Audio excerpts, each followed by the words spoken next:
हरे कृष्णा, राधे राधे। आप सबका वेलकम है वृंदावन सखी में। तो फ्रेंड्स, जैसे कि आप लोग जानते हैं नवरात्रि आने वाली है। नवरात्रि में अब ज़्यादा दिन नहीं रह गए हैं। तो नवरात्रि की पूजा हम किस प्रकार करते हैं, आज इसी विषय पे हम वीडियो लेके आए हैं। तो नवरात्रि की पूजा के लिए सबसे पहले आपको एक लकड़ी की चौकी चाहिए। लकड़ी की चौकी के ऊपर आपको चाहिए लाल रंग का एक नया वस्त्र। तो आपने थोड़े से चावल डाल के आपने माता जी को जो है आसन देना है। पूजा के लिए सबसे पहले माँ दुर्गा की प्रतिमा को स्थापित करना है, या कोई फोटो हो, तस्वीर हो, आप कुछ भी लगा सकते हो। आपने ज्वारे उगाने हैं और ये आपने माता जी के सीधे हाथ में इस प्रकार रखने हैं। फिर उसके बाद आपने लेना है मिट्टी का एक कलश। आप कलश मिट्टी का भी ले सकते हैं, आप कलश पीतल का, स्टील का, किसी तरह का भी कलश आप ले सकते हैं। के ऊपर आप देखिए मैंने स्वास्तिक बना दिया है और उसके ऊपर मैंने ये कलावा भी बांध दिया है पूरे कंठ तक। इस कलश को बना शुद्ध जल से, और इसमें आपने एक हल्दी की गांठ, एक सिक्का, एक लौंग, एक इलायची और सुपारी, ये आपने डालना है। और फिर आपने इस तरह से आम के पत्ते ले लीजिए। अगर आम के पत्ते ना मिले तो आप अशोका के पत्ते भी ले सकते हैं।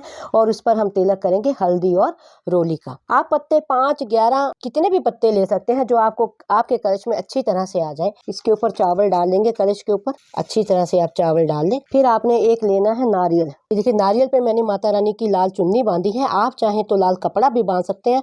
और इसके ऊपर मैंने मूली बांधी है कस के। और आपने एक बात का विशेष ध्यान रखना है कि जो नारियल का ये पीछे की साइड होती है, ये पीछे होती है, और ये मुख होता है, ये मुख हमेशा आगे की तरफ आपने रखना है। कलश को इसके अंदर ही स्थापित कर देंगे, हल्दी और रोली का टीका करके नारियल को इसके ऊपर विराजमान करेंगे इस तरह से। अब हम गणपति महाराज जी को विराजमान करेंगे, क्योंकि बिना गणपति महाराज जी के कोई भी जो पूजा संपन्न नहीं होती है। चावलों का आसन देंगे गणपति महाराज जी को और गणपति महाराज जी को यहाँ विराजमान करेंगे। इस तरह से स्नान छीटा देंगे, जल का स्नान कराएंगे, तिलक करेंगे, जनेऊ भेंट करेंगे और कलावा भी भेंट में देंगे और पुष्प भी अर्पण करेंगे इस तरह से। ये हम माता रानी को भी तिलक कर रहे हैं। माता रानी को गुलाब के फूल अति प्रिय हैं, तो हम माता रानी को गुलाब के पुष्प अर्पण कर रहे हैं। माता रानी को लौंग और पताशे का भोग जो है विशेष लगता है, तो हम माता रानी को लौंग और पताशे का भोग अर्पण करेंगे। एक पान का पत्ता आपको चाहिए, पान के पत्ते की ये भोग तो आपने लगाना ही लगाना है। और फिर एक आपने ये देखिए एक चीज़ का आपने विशेष ध्यान देना है, जो लौंग है वो फूल वाला होना चाहिए, बिना फूल के नहीं होना चाहिए।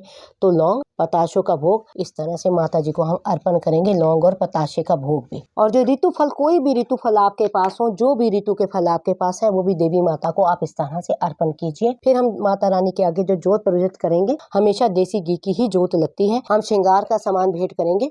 श्रृंगार में आप देखिए, श्रृंगार में आप 16 श्रृंगार भी अर्पण कर सकते हैं, आप 11 श्रृंगार भी अर्पण कर सकते हैं, आप 21 श्रृंगार भी अर्पण कर सकते हैं, जितना आप, नहीं तो कम से कम आप 5 श्रृंगार, जिसमें चूड़ी, लिपस्टिक, बिंदी, नेल पॉलिश, मेहंदी इत्यादि, और ये चुंदरी माता जी की हम माता जी को इस तरह भेंट में अर्पण करेंगे।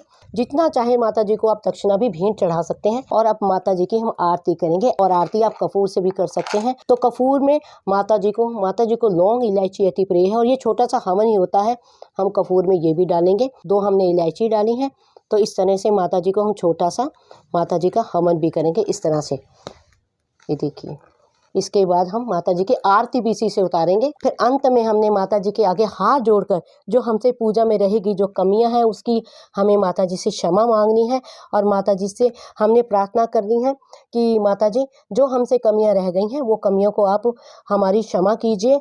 और अगर आप दुर्गा सप्तशती का पाठ करना जानते हैं या कोई दुर्गा चालीसा, तो आप हाथ में थोड़े से चावल और कोई भी पुष्प लेके आप इसके बाद जो है माता जी की दुर्गा चालीसा या दुर्गा सप्तशती जो भी आपको इजीली आती हो, आप उसका भी पाठ कर सकते हैं। फिर माता जी को बाद में आप इस तरह से भेंट चढ़ा दें। और जो ये आरती है, आप आराम से आरती दोबारा, ये तो हमने हवन किया है, इसी से आप चाहें तो आप आरती भी कर सकते हैं। तो आई होप आपको पता लग गया होगा कि दुर्गा माता का सरल विधि से पूजन किस प्रकार किया जाता है। तो अगर आपको ये वीडियो अच्छा लगा हो तो इस वीडियो को लाइक करना, शेयर करना, सब्सक्राइब करना ना भूलें। हरे कृष्णा, राधे राधे।